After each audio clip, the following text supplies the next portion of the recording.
Hello, I wanted to recap February for you. I'm a little bit late, but I wanted to run through these for you guys so you can see the problems or the solving methods of madness that we have to get through these properties that we have listed. The first one that we listed was a for sale by owner that I acquired through a referral. Anyway, he had it on the market for 3 months on Zillow by himself and got no bites, no showings, no potential contracts. So we went ahead and took over this listing. It took a lot, you guys. This house, they had lived in it since 1982. So basically 42 years, not a lot of updates, a little bit of different, he had tons of different fixtures throughout the house. Every room had a different style or different color of light fixture. The floors in the bedrooms were different flooring in each bedroom that didn't really match the initial flooring or the original flooring that was built with the home. So my thought to you all, if you all are getting ready to do this, just make sure that everything is a corresponding look the whole way through. If you're going to do brass, do brass the whole way through. If you're going to do brush nickel, do the whole brush nickel the whole way through. Anyway, this house, we started out at 720. That was the number that we could agree upon. He wanted it to be at 800 or 750. I was more in the number 700 price point where I thought that it would appraise at. So we started at 720. We ended up at 699. About 10 days later, this house was on the market for 27 days. So even at that price point, a 30-day window for a home that is of that price point is not a bad days on market. So anyway, halfway through, about 14 days, I asked if we would lower the sale price. I shared with him all the feedback that we had gotten from all the showings, which we had great showings. We had great feedback. Anyway, so he agreed to lower the sale price to $699. We got more boots through the door. We had great offer that came. We actually had 5 offers on that house, of which a lot of them were lowball offers because it was dated. So we did get a great offer at $685, and that's the offer that they accepted. They paid $10 in closing because the roof, it's 42-year-old roof on a 50-year-old roof shingles. And it had 3 HVAC units that were original. So, we had to find a happy place to make sure that we could keep the buyer in place.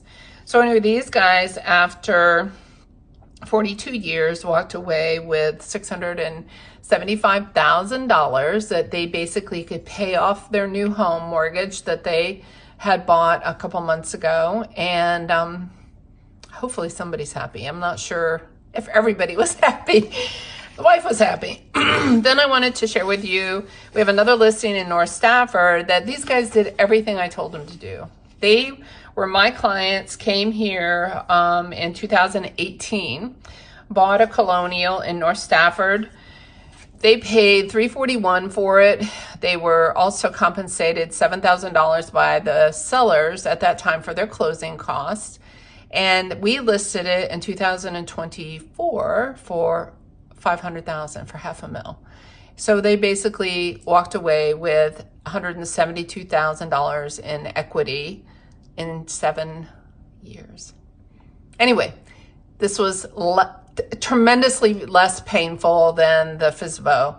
They did exactly, they thinned out everything. He had a room that he had a lot of his guns and different armament in that we couldn't show the public. So we took a picture of the interior, put it on the door. Everybody could see what was in that room without having to come into that room.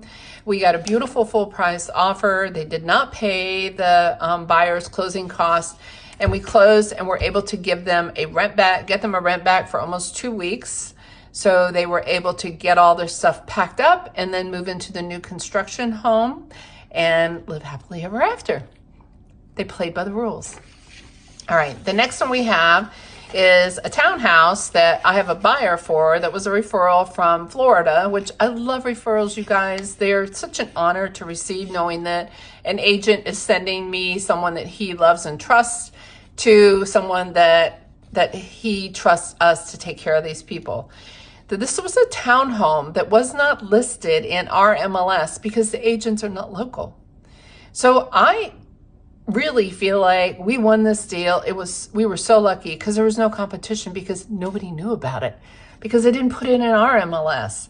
So anyway, this was a young couple. They're a military couple that that were given an amazing assignment that they now are going to go ahead and take advantage of this assignment after even only been in here for 1 year. They paid $349.9 for the house. They didn't get any closing costs. No, excuse me. They paid $355 for the house. Didn't get any closing costs paid, and they're now listing it at $390. We have the buyer, so those folks are walking away with $40,000 in 1 year.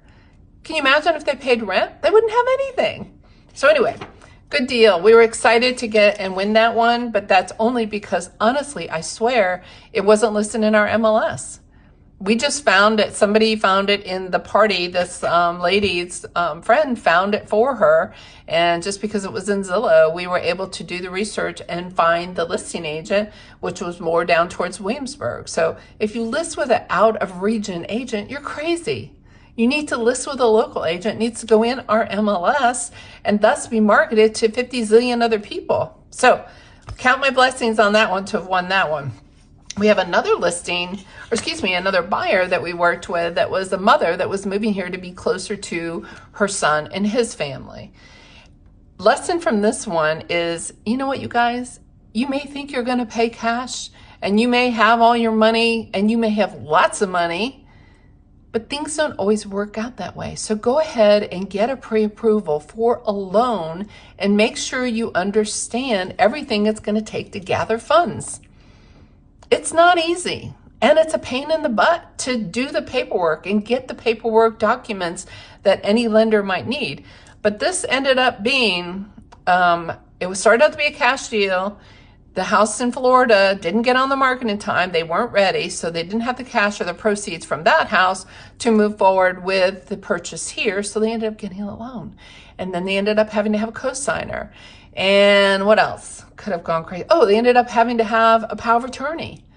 It was just one thing after the other. This was not an easy deal. And now my buyers have given the opportunity for the owner, the seller, to have a post-occupancy. So 2 more weeks before my buyer can get in that house. So you guys, if you think you can do this on your own and herd the cats on your own, it's really not that easy, and you really need someone with some boots on the ground experience to make sure all the cats come together and everybody's protected legally and nobody's thrown under the bus and everything works out in the end so everybody's happy. Anyway, that's my February, and I look forward to sharing March with you. If you guys have questions about how to get your house ready, what we can do to help you, please don't hesitate to reach out. If you're a buyer, bring it on. Let's go. Anyway, take care, y'all.